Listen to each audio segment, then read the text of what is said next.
ምስ ሬድዮ ረናይኹም ዘለኹም ዝኸበርኩም ሰማዕትና እዚ ሶሙናዊ ፍጻሜታት እዩ። ኣብ ናይ ሰንበት ፍጻሜታት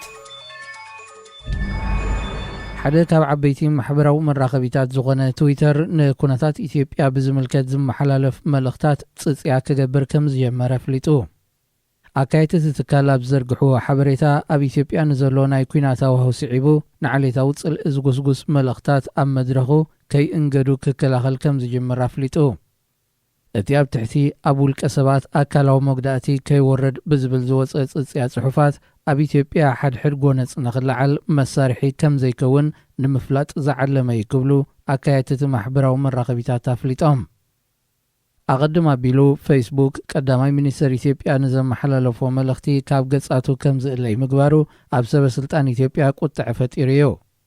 ቀዳማይ ሚኒስትር ኣብይ ኣብ መልእኽቱ ኩሉ ህዝቢ ኢትዮጵያ ንኩናት ክኸትት ጻውዒት ኣቕሪቡ ነይሩ። ኣገልግሎት መራኸቢታት መንግስቲ ኢትዮጵያ ኣብ ዝሓለፈ መዓልትታት ኣብ ዘውፅኦ መግለጺ ከም ፌስቡክን ሮይተርስን ዝኣመሰሉ ምዕራባውያን ዓበይቲ መራኸቢታት ብዙሓን ሰላምና ንምዝራግን ኣብ ህዝብና ዘይመረግጋእ ንምፍጣርን ይሰርሑ ኣለዉ ክብል ከሲሱ እዩ። ጎኒ ጎንቲ ኣብ ውሽጢ ኢትዮጵያ ዝካየድ ዘሎ ደማዊ ኩናት ወጻኢ ካብቲ ሃገር እውን ናይ ዲፕሎማስን ሓበሬታን ቆርቆስ ናጻ ጋዜጠኛታት ናብቲ ከባቢ ምእታዊ ምእጋድ ተደሚርዎ ኣብ ባይታ ዘሎ ሓቀኛ ፍጻሜ ንምፍላጥ ኣዝዩ ኣሸጋሪ ገይርዎ ይርከብ።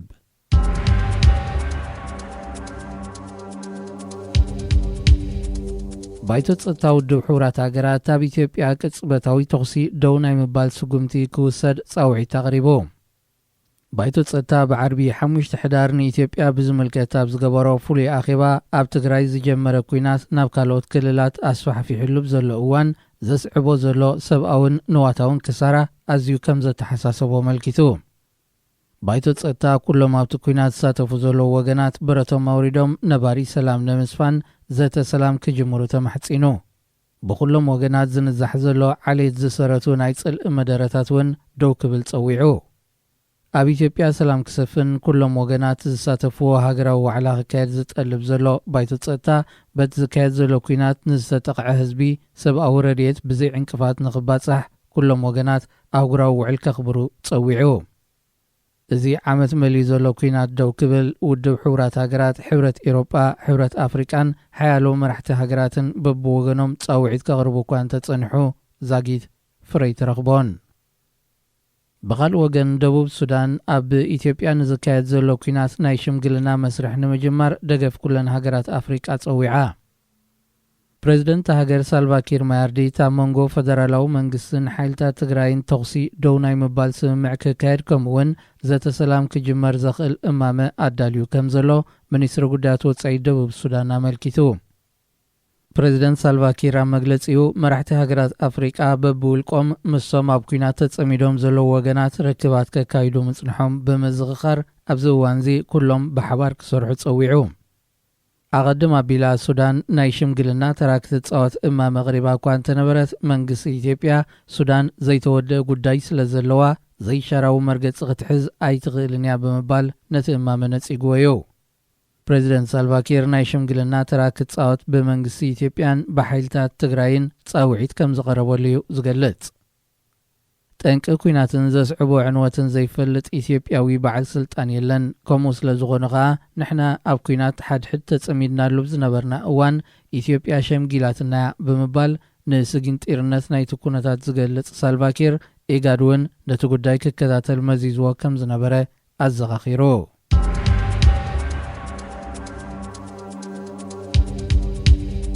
መንግስቲ ሶማል ንሓደ ካብ ወከልቲ ዓቃብ ሰላም ሕብረት ኣፍሪቃ ከም ዝሰጎገ ካብቲ ሃገር ዝሰፈነዎ ዜና መልኪቱ። እቲ ሳይሞን ሙሉንጎ ዝተባሃለ ሓደ ካብ ላዕለዎት ሓለፍቲ ዓቃብ ሰላም ምስ መዝነት ኣሚሶም ዘይቃዶ ንጥፈታት ኣካይዱ ክብል እዩ መንግስቲ ሶማል ዝኸስስ። ሚኒስትሪ ጉዳያት ወጻኢ ሶማል ኣብ ዝሓለፉ መዓልትታት ኣብ ዘውፅኦ መግለጺ እቲ በዓል ስልጣን ኣብ ውሽጢ 7 መዓልትታት ጠቕሊሉ ካብ ሶማል ክወፅእ ውሳኔ ከም ዝተመሓላለፈ ፍሊጡ።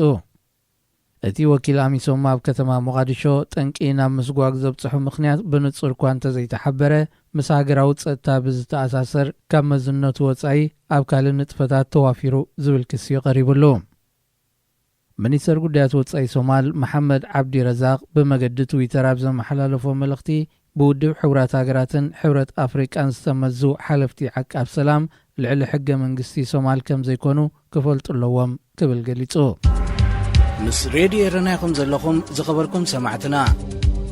ازي سومناوي فتصاميتاتيو أبناي سوني فتصاميتات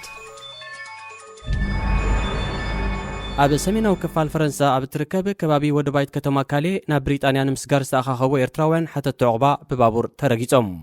በቲ ብ4 ሕዳር ዘጋጠመ ናይ ባቡር ሓደጋ ሓደ ኤርትራዊ ብኡ ንብኡ ክመውት እንከሎ ሰለስተ ድማ ቆሲሎም ኣብ ሆስፒታል ይለዩ ከም ዘለው ሰበስልጣን ፈረንሳ ሓቢሮም ሓደ ካብቶም ቆሲሎም ዘለው ኤርትራውያን ሓተት ዕቑባ ብከቢድ ተጎዲዩ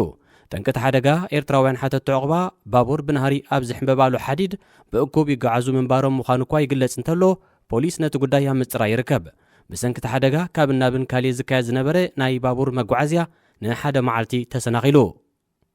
እዚ ከምዚ ኢሉ እንከሎ ኣብ ዕለት እቲ ሓደ መንነቱ ዛ ግዜ ተነፀረ ሓታት ዕቑባ ኣብ ገማግም ባሕሪ ካሊእ ኣብ ንእሽቶ ጃልባ ሞይቱ ተረኺቡ እታ ጃልባ ሓተት ዕቑባ ጽዒና ናብ ብሪጣንያ ዝተበገሰት ክትከውን ከም እትኽእል ይግመት ቅድሚ እዚ ናይ ባቡር ሓደጋ ዝነበረት መዓልቲ ናይ ምጥሓል ሓደጋ ኣብ ዘንጽላልዋ ጃልባ ዝነበሩ ኣስታት 400 ሓተት ዕቑባ ብሓለዋ ገማግም ባሕሪ ፈረንሳ ክድሕኑ ክኢሎም እዮም እንተኾነ ኣብቲ ህይወት ናይ ምድሓን ስርሒት ናይ ሓደ ሰብ ህይወት ከም ዝሓለፈን ናይ ካልእ ሃልዋት ድማ ከም ዘይተረኽበን ፖሊስ ፈረንሳ ኣመልኪቱ ካብ ገማግም ባሕሪ ፈረንሳ ተበጊሶም ብናእሽቱ ጀላቡ ናብ ብሪጣንያ ንምእታው ናይ ዝፍትኑ ዘለው ብዝሒ ሓተት ዕቑባ እናተዓጻጸፈ ይመጽእ ከም ዘሎ ጸብጻብ ፖሊስ የረጋግጽ بمسرت تصبصب ኣብ 2018 ኣስታት 600 ሓተት ዕቑባ ካብ ገማግም ባሕሪ ፈረንሳ ተበጊሶም ናብ ብሪጣንያ ንምእታው ክፍትኑ ከለው ኣብዛ ገና ዘይተዛዘመት ዓመተ 2021 እቲ ቁጽሪ ናብ 24655 ዓሪጉ ካብዚኣቶም ቶም ልዕሊ 5700 ሓተት ዕቑባ ብሓለዋ ገማግም ባሕሪ ፈረንሳ ክምለሱ ከለው እቶም ልዕሊ 17000 ግና ናብ ብሪጣንያ ክሰግሩ ከም ዝኽኣሉ ይግለጽ ካብ ገማግም ባሕሪ ፈረንሳ ናብ ብሪጣንያ ዝረአ ዘሎ ዋሕዚ ሓተት ዕቑባ ዓመታዊ እናተዓጻጸፈ ዝመጽእ ዘሎ ብሪጣንያ ካብ ሕብረት ኤውሮጳ ምውጻእ ስዒቡ ዝተኸስተ ተርእዮ ምዃኑ ተንተንቲ የረድኡ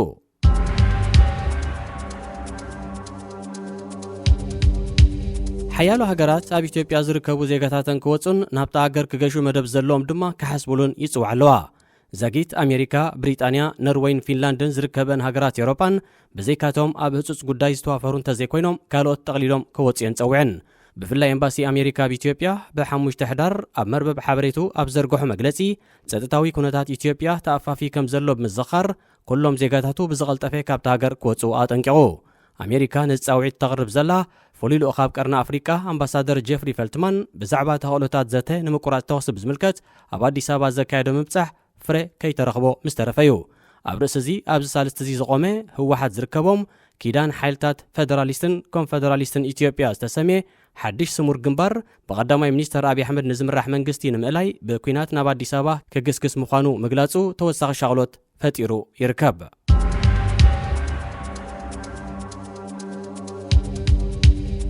ዕጡቓት ጉሙዝ ኣብ ክልል ቤንሻንጉል ጉሙዝ ኣብ ዝርከብ ዞባ መተከል ብዘካየዶ መጥቃዕታት ብውሕዱ 9 ሰባት ከም ዝተቐትሉ ተገሊጹ ዘሪፖርተር ነበርቲ ከባቢ ብምጥቃስ ኣብ ዘቕረቦ ጸብጻብ በቲ ኣብ ዝሓለፈ ሰሙን ንራብዕቲ ዝቐጸለ ግጭት ሓያሎ ከም ዝቆሰሉን 4 ድማ ከም ዝተጨውዩን ኣመልኪቱ ብመሰረቲ ምንጪ ኣብ 28 ጥቅምቲ ኣብ ክልተ መካይን ዝተጻዕኑ ሰባት ካብ ግልገል በለስ ናብ ቻጊኒ ኣብ ዝጓዓዝሉ ዝነበረ እዋን ካር ኣብ ዝተባህለ መፈተሺ ኬላ ክበጽሑ ኣስታት 200 ሜትሮ ምስ ተረፎም ብዝተኸፍተ ሃንደበታዊ መጥቃዕቲ 3 ሰባት ቆሲሎም ድሕሪ ሳልስቲ ድማ ኣብ ሓያሎ ከባቢታት ዞባ መተከል ብዝተኻየደ ተኸታታሊ መጥቃዕታት ሞትን መቑሰልትን ሓያሎ ሰባት ስዒቡ እቲ መጥቃዕቲ ዝተኻየደ ጉዕዞ ብዓጀብቲ ክስነይ ኣብ ዝነበሮ ከባቢታት ብዘይሓለዋ ዝንቀሳቐሱ ሰባት ከም ዘለው ዕጡቓት ጉሙዝ ሓበሬታ ስለ ዝበጽሖም ምዃኑ ንሓላፊ ጸጥታ ናይቲ ዞባ ኣብየት ኣልቦሮ ብምጥቃስ ሪፖርተር ኣገንዚቡ ኣብ ርእሲ እዚ ትዕጡቕ ጉጅለ ሓይልታት ትግራይ ብዙሕ ከባቢታት ተቖጻጺሮም ዝብል ሓበሬታ ምስ ሰምዐ ነቲ መጥቃዕቲ ክፍጽም ከም ዝተደፋፈ እቲ ሓላፊ ጸጥታ ብተወሳኺ ኣስሚሩሉ ይኹን እምበር ብዝሕ ናይቶም በቲ መጥቃዕቲ ዝተቐትሉ ሰባትን መንነትን ኣየነጸረን መንግስቲ ኢትዮጵያ ኣብ ኩናት ትግራይ ተሸሚሙሉ ኣብ ዘሎ እዋን ኣብ ሓያሎ ከባቢታት ሃገር ተደጋጋሚ እዋን ምፍራስ ጸጥታ ከጋጥም ጸኒሑ ኣብዚ እዋን እዚ ድማ ኩናት ትግራይ ጽልዋታቱ ካብ ክልላት ኣምሓራን ዓፈርን ሓሊፉ ናብ ኦሮምያን ከባቢታት ኣዲስ ኣበባን በጺሑ ስለ ዘሎ እቲ ሃገር ኣብ ዝባእሰ ጸጥታዊ ስጋት ትርከብ ምስ ሬድዮ ኤረና ኢኹም ዘለኹም ዝኸበርኩም ሰማዕትና እዚ ሰሙናዊ ፍጻሜታት እዩ ኣብ ናይ ሰሉስ ፍጻሜታት ኣብ ዝበዝሐ ክፋል ኤርትራ ዝሓለፈ ወርሒ ዝተረኣየ ነሳት 3 ሰሙን ዝቐጸለ ምቁራጽ ሓይሊ ኤሌክትሪክ ብተዛማዲ ተፈቲሑ እኳ እንተነበረ ካብ ዝሓለፈ ሰሙን ጀሚሩ ናብ ዝነበሮ ጸልማት ተመሊሱ ከም ዘሎ ምንጭታት ሬድዮና ሓቢሮም። ህዝቢ ከም መጥሓን እኽልን ካልእ ብኤሌክትሪክ ዝሰርሕ ኣገልግሎታትን ንምርካብ ከርተት ክብል ይረአ ምህላው ቶም ምንጭታት ኣረጋጊጾም። ኣብ ኤርትራ ነዝሓለፈ ልዕሊ 20 ዓመታት ብተደጋጋምን ንሰሙናት ክሳብ ኣዋርሕ ዝጸንሕን ምቁራጽ ኣገልግሎት ኤሌክትሪክ ንቡር ተርእዮ ካብ ዝኸውን ዓመታት ኣቝፂር እዩ። ብተደጋጋሚ ዘቋርጽ ዘሎ ሓይሊ ኤሌክትሪክ ብቴክኒካዊ ጸገም ስለ ዝኾነ ሕጂ ዳርጋ ተፈቲሑ እዩ ዝብል ጓስጓሳት ኣብ ሰሚናራት ክወሃብ ድሕሪ ምጽናሕ እዩ ዳርጋ መላእ ኤርትራ እንደገና ናብ ጸልማት ተመሊሱ ዘሎ። እዚ ኣብዚ እዋን ዝደጋገም ዘሎን ንሰሙናት ዝቕጽልን ምቁራጽ ኣገልግሎት ኤሌክትሪክ ንህዝቢ ካብቲ ንኤርትራ ብቐጥታ ዝጸሉ ዘሎ ህሉ ኩነታትን እዋናዊ ሓበሬታን ንምርሓቑ ተባሂሉ ብመደብ ዝትግበር ዘሎ ክብል እዮም እቶም ነዛ ሓበሬታ ዝለኣኹ ምንጭታት ግምታቶም ዝህቡ።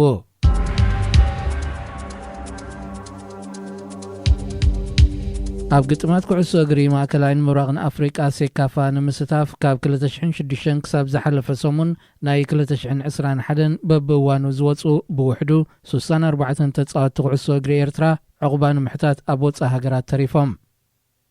ኣብ ዩጋንዳ ትሕተም ጋዜጣ ዴይሊ ሞኒተር ኣብ ናይ ቀዳም 6 ሕዳር ሕታማ ንዓመታት ዝቐጸለ ተግባር ምስዋር ኤርትራውያን ብዝብል ኣርእስቲ ኣብ ዘስፈረቶ ዓንቀጽ ዝሓለፈ ሰሙን 5 ኣባላት ናይታ ኣብ ዩጋንዳ ውድድር ሻምፒዮን ኩዕሶ እግሪ ሃገራት ሴካፋ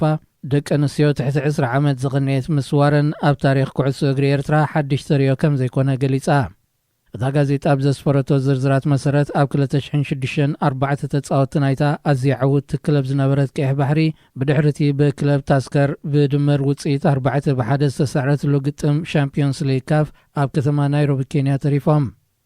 ኣብ ወርሒ ታሕሳስ 2007 ፍርቂ ደርዘን ተጻወትን ሓለፍትን ናይታ ኣብ ውድድር ሴካፋ ኣብ ልዕሊ ዩጋንዳ 3-2 ዝተዓወተት ሃገራዊት ጋንታ ኤርትራ ኣብ ታንዛንያ ዕቑባ ሓቲቶም። ተደጋጋሚ ምትራፍ ተጻወትቲ ዘሰናበዶ መንግስቲ ኤርትራ ኣብ ኣህጉራዊ ግጥማትን ውድድራትን ንዝግበር ጽምዶ ክስረዝ እኳ እንተተገደደ ኣህጉራዊ ፌደሬሽናት ብዝገበራሉ ጸቕጥታት ውሳኒኡ ንኽልውጥ ተቐሲቡ።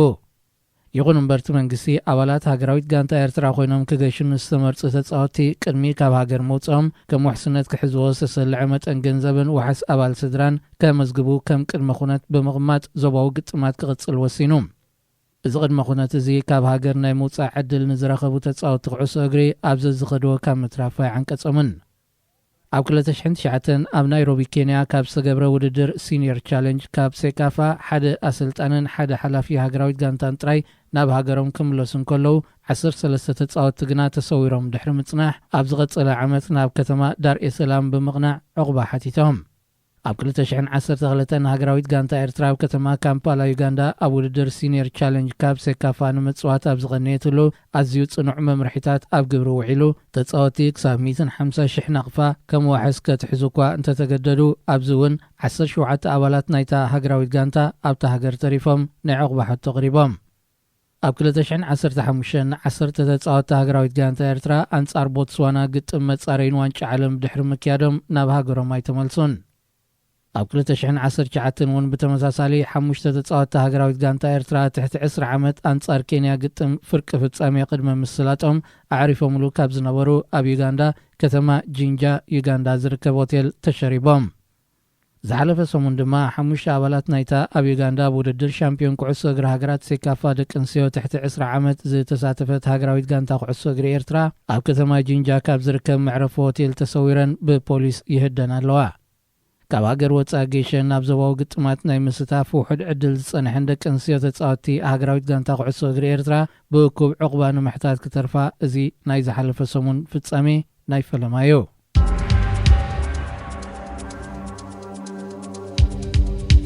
ብቀዳማይ ሚኒስትር ሼክ ሰባሕ አልኻልድ አልሰባሕ ዝመራሕ መንግስቲ ኩዌት ብፍቓዱ ስልጣኑ ክሓድግ ከም ዝወሰነ ፍሊጡ። እቲ መንግስቲ ስልጣኑ ንምሕዳግ ብሰኒ 8 ሕዳር ናብ ኣሚር ኩዌት ሼክ ናውፍ አልአሕመድ አልሰባሕ ወግዓዊ ደብዳቤ ከም ዘቕረበ ሓቢሩ።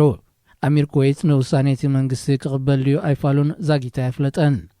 መንግስቲ ኩዌት ስልጣኑ ንምሕዳግ ዝወሰነሉ ምኽንያት ተቃወምቲ ዝኾኑ ኣባላት ባይቶታ ሃገር ብኣተኣላልያ ምክታእ ለበዳ ኮሮና ቫይረስን ብልሽውናን ክስታት ስለ ዘቕረቡሉ እዩ። እቲ መንግስቲ ክሳብ መወዳእታ 2022 ዝጸንሕ ከም ዘይክሰስ ውሕስነት ዝህብ ሕጋዊ መብጽዓ እኳ እንተተኣትወሉ ኣብ መንጎ ኣባላት ባይቶ ፍሕፋሕ ስለ ዝፈጠረ ስልጣኑ ንምሕዳግ ከም ቀዳማይ ምርጫ ኣቕሪብዎ ኣሎ። ኣብዚ ዓመት እዚ ጥራይ ንካልኣይ እዋኑ ስልጣን ንምሕዳግ ዝውስን ዘሎ መንግስቲ ኩዌት ኣቐዲሙ ዘቕረቦ ደብዳቤ ዝለዓለ ስልጣን ሃገር ብዝውንን ኣሚር ኣሰሓብ ተቐባልነት ኣይረኸበን። ሬድዮ ኤረና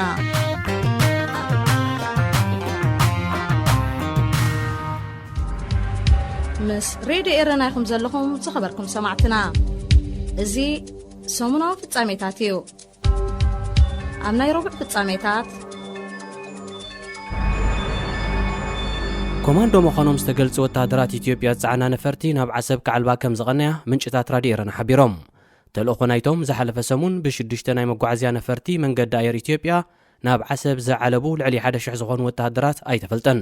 እንተኾነ ብናይ ኤርትራ በጣሓት ተጻዒኖም ናብ ክልል ዓፋርና ኢትዮጵያ ከባቢ ቡሬ ከም ዘምርሑ እቶም ነዚ ሓበሬታ ዝለኣኹ ምንጭታት ጠቒሶም።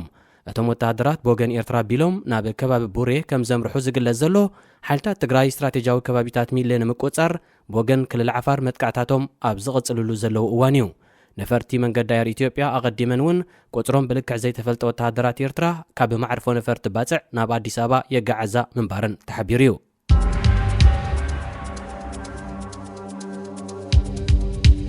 ኤርትራዊ ተቐዳዳሚት ደሴት ኪዳነ ብሶኒ 8 ሕዳር 2021 ብዘጓነፋ ሓደጋ መኪና ካብዚ ዓለም ብሞት ተፈልያ። ብ10 ጥቅምቲ 2000 ዓ.ም ዝተወልደት ጓል 21 ዓመት ደሴት ኣብ ውሽጢ ሃገርን ኣህጉር ኣፍሪቃን ዝተፈላለዩ ዓበይቲ ዓወታት ክትሓፍዝ ብምኽኣላ ካብ 2019 ዓ.ም ጀሚራ ብማሕበር ቅድድም ብሽክለታ ዓለም ብዝተኸፍተላ ዕድል ኣብ ኢግል ስዊዘርላንድ ኣብ ዝርከብ ማእከል መሰልጠኒ ቅድድም ብሽክለታ ዓለም ስልጠና እናወሰደት ፕሮፌሽናላዊ ውድድራታ ከተካይድ ጸኒሓ። ነፈለማ እዋን ኣብ 2018 ዓ.ም ካብ ሃገራ ወጻኢ ኣህጉራዊ ቅድድም ዘካየደት ደሴት ኣብ ኪጋሊ ሩዋንዳ ዝተኻየደ ናይ ጁኒየር ደቂ ኣንስትዮ ቅድድም ኣብ ውድድር ጽርግያን ክሮኖሜተርን ቀዳመይቲ ወፂኣ ተውለ ወርቂ ማዳልያታት ብምንጥልጣል ሻምፒዮን ኣፍሪቃ ኮይና። ብዘይካ ዝደሴት ኣብ 2019 ዓ.ም ኣብ ባህር ዳር ኢትዮጵያ ዝተኻየደ ውድድር እውን ኣብ ናይ ጽርግያ ቅድድም ሻምፒዮን ኣፍሪቃ ትሕቲ 23 ዓመት ኮይና ወርቂ ማዳልያ ክትወስድን ከላ ኣብ ናይ ግዜ ቅድድምካ ካብ ልሙዳት ሳልሳይ ተርታ ብምውፃእ ተሸላሚት ነሓስ ማዳልያ ንምዃን በቂዓ። ኣብዚ ናይ ባህር ዳር ቅድድም ደሴት ብተወሳኺ ምስ ብጾታ ሞሳና ደበሳይ ዝናብ ፍጹምን ትዕግስቲ ገብሪ ህይወትን ብሓባር ብምዃን ኣብ ውድድር ክሮኖሜተር ደረጃ ሃገር ንኤርትራ ብሩር ማዳልያ ሸሊመና። ኣብዚ እዋን እዚ ምኽንያት ዕረፍቲ ኣብ ኤውሮጳ ውድድር ብሽክለታ ደው ኢሉ ስለ ዘሎ ስድራኣ ንኽትርኢ ናብ ሃገራ ዘምርሐት ደሴት ብሶኒ 8 ሕዳር ኣብ መስመር ዓዲ ጓዕዳ ድሕንብርቲ ልምምድ እናካየደት እንከለያ እቲ ሓደጋ መኪና ኣጋጢሞዋ። ኣባላት ራድዮ ኤረና ብሞት ውልዶ ትስፍውቲ ተቐዳዳሚት ደሴት ኪዳነ ዝተሰማዓና ሓዘን እናገለጽና ንስድራ ቤታን ደገፍታን ጽንዓት ንምነ።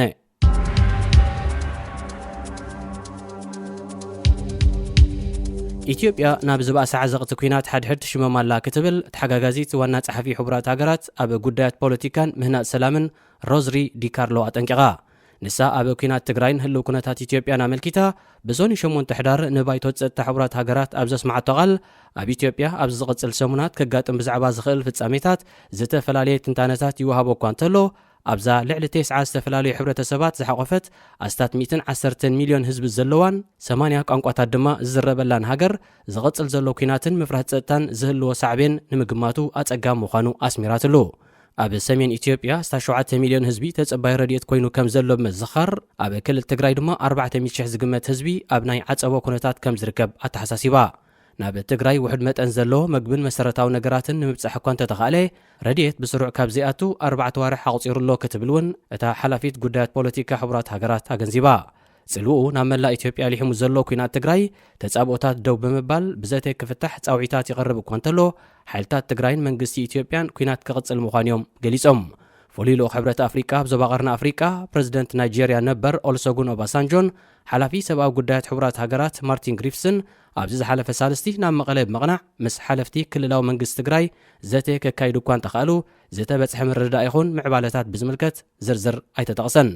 ምስ ግንባር ሓርነት ኦሮሞን ካልኦት ተቃውምቲ ሓይልታትን ኢትዮጵያ ልፍንቲ መስሪቱ ዘሎ ህወሓት ሓይልታት ትግራይ ብምምራሕ ናብ ኣዲስ ኣበባን ወደብ ጅቡቲ ምስታ ከተማ ናብ ዘራኽብ ስትራቴጂያዊ ከባቢታት ሚለን ንምቁፅጻር መጥቃዕታቱ ይቕጽል ከም ዘሎ ይግለጽ። ናብ ኣዲስ ኣበባ ክበጽሑ ኣስታት 200 ኪሎሜትር ከም ዝተረፎም ዝንገረሎም ሓይልታት ትግራይ ብወገን መስመር ጅቡቲ ኣዲስ ኣበባን ዘሎ ከባቢታት ሚሌ ንምቆጻር ዘካይድዎ ዘለው ገስጋስ ኣይተፈልጠን። ብናይ ኣጋር ሰራዊት ከቢድ ስዕረት ይወርዶ ከም ዘሎ ዝንገረሉ መንግስቲ ኢትዮጵያ ኣብ ከባቢታት ዓፈርን ኣምሓራን ንዝርከብ ደጀናት ሓይልታት ትግራይ ዝበሎ ከባቢታት ብነፈርቲ ከም ዝደብደበ ገሊጹሎ።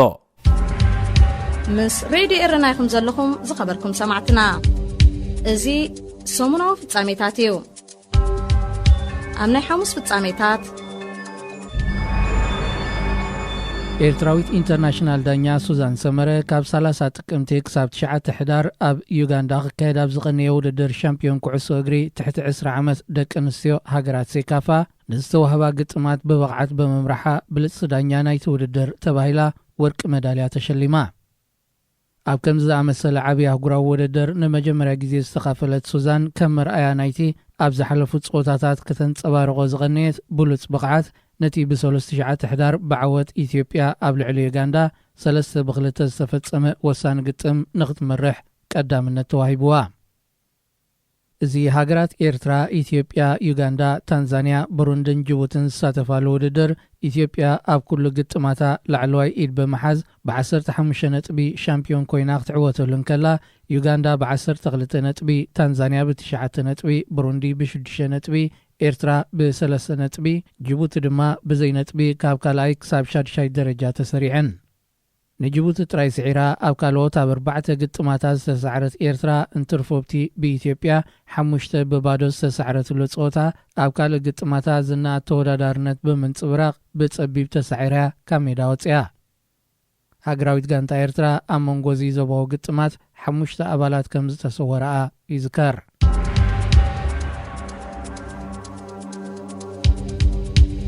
መንግስቲ ኢትዮጵያ ተወላዶ ትግራይ ዝኾኑ ዜጋታት ሃገር በኣልማማብ ዝኣስረሉ ዘሎ እዋን ብውሕዱ 16 ሰራሕተኛታት ሕቡራት ሃገራት ብተመሳሳሊ ምኽንያት ኣብ ቀይዲ ከም ዘእተዎም ተሓቢሩ። እቶም ሰራሕተኛታት ሕቡራት ሃገራት ኣብ ኣዲስ ኣበባ ከም ዝተኣስሩ ዝሓበረ ኣፈኛ ናይቲ ኣህጉራዊ ውድብ ስቴፋን ዱጃሪች ንምፍትሖም ምስ መንግስቲ ኢትዮጵያ ይዘራረቡ ከም ዘለዉ ፍሊጡ። ንሱ እቶም ዝተኣስሩ ሰራሕተኛታት ሕቡራት ሃገራት ተወላዶ ትግራይ ምዃኖም ኣይጠቐሰን። ይኹን እምበር ሓይልታት ጸጥታ መንግስቲ ኢትዮጵያ ኣብ ኣዲስ ኣበባ ኣብ ልዕሊ ተወላዶ ትግራይ ኣልማማ ግፋን ማእሰርትን የካይዱ ከም ዘለውን እቶም ዝተኣስሩ ሰራሕተኛታት ሕቡራት ሃገራት እውን ኣካል ናይዚ ምዃኖምን ማዕከናት ዜና ቃሊሐን። እዚ ከምዚ ኢሉ እንከሎ መራሕቲ ረድኤት ኣብ ምምልላስ ተዋፊረን ናይ ዝጸንሓ ኣሳት 70 ዝኾነ ዓበይቲ መካይን ውድብ መግቢ ዓለም ኣብ ክልል ዓፈር ኣብ እትርከብ ከተማ ሰመራ ከም ዝተኣስሩ ሮይተርስ ንመግለፂ ሕቡራት ሃገራት ብምጥቃስ ሓቢሩ። ሓይልታት ትግራይ ካብ ኣዲስ ኣበባ ሳት 250 ኪሎ ሜትር ንሰሜን ርሒቑ ንዝርከብ ከባቢታት ኣጣየን ሮቢትን ከም ዝተቆጻጸሩ ኣብ ዝገልጽሉ ዘለዉ እዋን መንግስቲ ኢትዮጵያ ሰሊኾም ንዝኣተዉ ዕጡቓት ትግራይን ኦነግን ንምህዳን ብዝብል ጽዑቕ ተፍትሽን ማእሰርትን የካይድ ከም ዘሎ ኣይሓበአን። እዚ ከምዚ ኢሉ እንከሎ ከተማ ኣዲስ ኣበባ ብሓይልታት ትግራይን ኦነግን ኣብ ከበባ ክትኣቱ ትኽእል እያ ካብ ዝብል ስጋት ዜጋታትን ካብቲ ሃገር ብዝቕልጠፈ ክወፁ ዝጽዋዓ ዘለዋ ሃገራት እናበዛሓ መፅአን። ዛጊት ኣሜሪካ፣ ብሪጣንያ፣ ካናዳ፣ ኖርዌይ፣ ፊንላንድ ዝርከበን ሃገራት ዜጋታትን ካብ ኢትዮጵያ ክወፁን ናብዛ ብኩናት ትሕመት ዘላ ሃገር ክገሹ መደብ ዘለዎም ድማ ዳግመ ግምት ክገብሩልን ኣተሓሳሲበን ኣለዋ።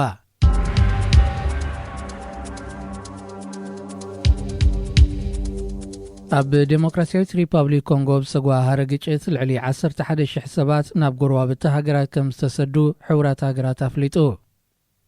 እቲ ብሳልስቲ እዚ ንዩጋንዳን ሩዋንዳን ኣብ ዘዳውብ ምብራቃዊ ሸነቕቲ ሃገር ዳግም ዝተወልዐ ግጭት ሰራዊት መንግስቲ ብኤም23 ዝፍለጡ ዕጡቓት ተታሒዘን ዝነበራ ቆሸታት ንምቁፅጻር ኣብ ዝኸፈቶ መጥቃዕቲ ዳግም ተጓሂሩ። ሰራዊት መንግስቲ ነተን ቁሸታት ካብ 8 ሕዳራት ሒዙ ኣብ ትሕቲ ቁፅጽሩ ከም ዘእተወን ይገልጽ እኳ እንተሎ ኣብቲ ከባቢ ናይ ተኹሲ ምልውዋጥ ይስማዕ ከም ዘሎ ምንጭታት ዜና ካብቲ ከባቢ ሓቢረን።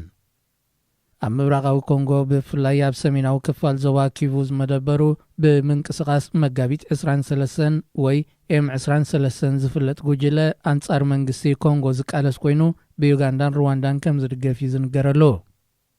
ዳግመ ውዳበ ብምክያድ ካብ 2012 ናትሒዙ መጥቃዕታቱ ኣብ ልዕሊ መንግስቲ ዘሕየለ ኤም23 ኣብቲ ዓመቲ ርእሰ ከተማ ዞባ ኪቩ ንዝኾነት ጎማ ተቖጻጺሩ ምንባሩ ይርስዓን። እንተኾነ እቲ ጉጅለ ተደፊኡ ካብቲ ሃገር ከም ዝወፀ መንግስቲ ኮንጎ ኣብ 2013 ኣፍሊጡ ካብቲ እዋን እንዳሓር ደስ ኪሉ እኳ እንተነበረ ፀኒሑ ካብ ሩዋንዳን ዩጋንዳን እናተበገሰ መጥቃዕትታት ከካይድ ከም ዝፀንሐ መንግስቲ ኮንጎ ይወቅስ ምስ ሬድዮ ኤረና ይኹም ዘለኹም ዝኸበርኩም ሰማዕትና እዚ ሰሙናዊ ፍጻሜታት እዩ ኣብ ናይ ዓቢ ፍጻሜታት ሓይልታት ትግራይ ኣብ ክልል ኣምሓራ ዞባ ደቡብ ጎንደር ኣብ ልዕሊ ደቂ ኣንስትዮ ጾታዊ ዓመፅ ፈጺሞም ክብል ኣምነስቲ ኢንተርናሽናል ወቂሱ እቲ ሃገራዊ ትካል ተጣባቂ ሰብኣዊ መሰላት ኣብ ዘርግሑ ሓድሽ ጸብጻብ ሓይልታት ትግራይ ኣብ ወርሒ ነሓሰ ናብ ከተማ ንፋስ መውጫ ኣብ ዝኣተውሉ ብውሕዱ ን16 ደቂ ኣንስትዮ ከም ዝዓመፁ ኣመልኪቱ እቲ ትካል ኣዘራሪበን ካብ ዝበለን ደቂ ኣንስትዮ እተን 14 ብጉጅለ ከም ዝተዓመፃ ጠቂሱ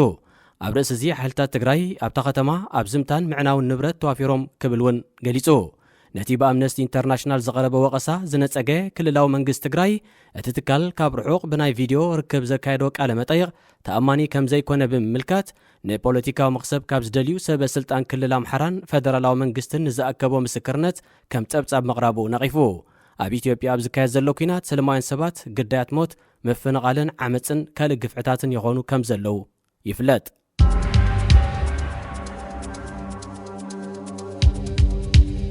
መንግስቲ ደቡብ ሱዳን ብማህደረ ትምህርቲ ኣብ ዩኒቨርሲታት ክልል ኣምሓራ ዝርከቡ 59 ዜጋታቱ ንምውፃእ ይፅዕር ከም ዘሎ ኣፍሊጡ ምክትል ሚኒስተር ጉዳያት ወፃኢ ደቡብ ሱዳን ደንግ ድዋ ደንግ ንሱዳን ትሪቢዩን ኣብ ዝሃቦ መብርሂ ነቶም ኣብ ናይ ግጭት ከባቢታት ተቐርቂሮም ዘለው ዜጋታቱ ንምውፅኦም ምስ መንግስቲ ኢትዮጵያ ይዘራረቡ ከም ዘለው ኣረጋጊጹ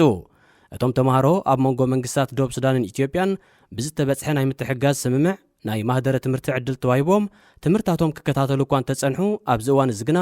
ኣብ ክልል ኣምሓራ ብዝተፈጥረ ፀጥታዊ ኩነታት ንድሕነቶም ኣስጋእ ስለ ዝኾነን ስድራ ቤታቶም እውን ኣብ ሻቕሎት ስለ ዝርከቡን መንግስቲ ደቡብ ሱዳን ከውፆም ከም ዝወሰነ ኣረድዩ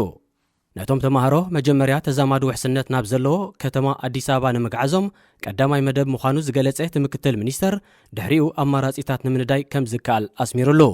ኣስታት 300 ደቡብ ሱዳናውያን ብማህደረ ትምህርቲ ኣብ ዝተፈላለያ ዩኒቨርሲታት ኢትዮጵያ ትምህርቶም ይከታተሉ ከም ዘለው ይፍለጥ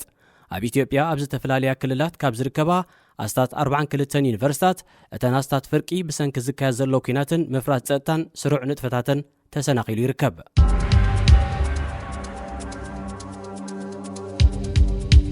እስራኤል ኩናት ትግራይ ካብ ጀመረሉ እዋናት ሒዛ ካብ ኢትዮጵያ ንዘውፃእቶም ኢትዮጵያውያን ብገበናት ኩናት እንተተኸሲሶም ናብ መበቆል ዓዶም ክትመልሶም ምዃና ኣጠንቂቓ ማዕከናት ዜና እታ ሃገር ቻነል 13 ዝተባህለት መደበር ቴሌቪዥን ብምጥቃስ ኣብ ዘቕርቦ ዘለዋ ዜና እስራኤል ኩናት ትግራይ ካብ ጅምር ንድሓር ጥራይ 4 መኮንናት ዝርከብዎም ኣስታት 200 ኢትዮጵያውያን ኣውፅያ ቀዳማይ ሚኒስተር ኢትዮጵያ ኣብይ ኣሕመድ ምስ ቀዳማይ ሚኒስተር እስራኤል ናፍታሊ ቤነት ኣብ ዝገበሮ ናይ ቴሌፎን ዝርርብ ገሌ ካብቶም እስራኤል ዘውፃእቶም ኢትዮጵያውያን ኣብ ገበናት ኩናት ዝተሳተፉ ምዃኖም ከም ዝገለጸሉ እታ መደበር ቴሌቪዥን ጠቒሳ ኩናት ትግራይ ናብ ዝበዝሐ ከባቢታት ክልል ኣምሓራ ኣስፋሕፊሕሉ ኣብ ዘሎ እዋን እስራኤል ናይ ኣይሁድ መበቆል ኣለዎም ንዝተባህሉ ኢትዮጵያውያን ከተውፅእ ብማሕበረኮም ኣይሁድ ኢትዮጵያውያን ጻውዒት ይቐርብ ኣሎ ታይምስ ኦፍ እስራኤል ንሚኒስትሪ ውሽጣዊ ጉዳይ እስራኤል ብምጥቃስ ኣብ ዘቕረቦ ጸብጻብ ድማ እስራኤል ናይ ኣይሁድ መበቆል ኣለዎም ንዝበሃሉ ኣስታት 5,000 ኢትዮጵያውያን ካብ ኢትዮጵያ ንምውፃእ መዲባላ እዚ ድማ ኣካል ናይቲ ኣብ 2015 ምስ መንግስቲ ኢትዮጵያ ዝተበፅሐ ናይ ኣይሁድ መበቆል ኣለና ዝብሉ ኣስታት 9,000 ኢትዮጵያውያን ናብ እስራኤል ናይ መጋዓዞም ስምምዕ እዩ ይኹን እምበር ኣብዚ ቀረባ ብምስጢር ናብ እስራኤል ግዒዞም ዝተባህሉ ልዕሊ 60 ዝኾኑ ኢትዮጵያውያን ናይ ኣይሁድ መበቆል ዘይብሎምን ናይ ኩናት ሓደጋ ድማ ዘየንፅላልዎምን ኮይኖም ተራ ናይ ቁጠባ ስደተኛታት እዮም ክብል ማዕከን ዜና ሃረፅ ኣብ ዘዳለዎ ጸብጻብ ኣስፊሩ ሬድዮ ኤረና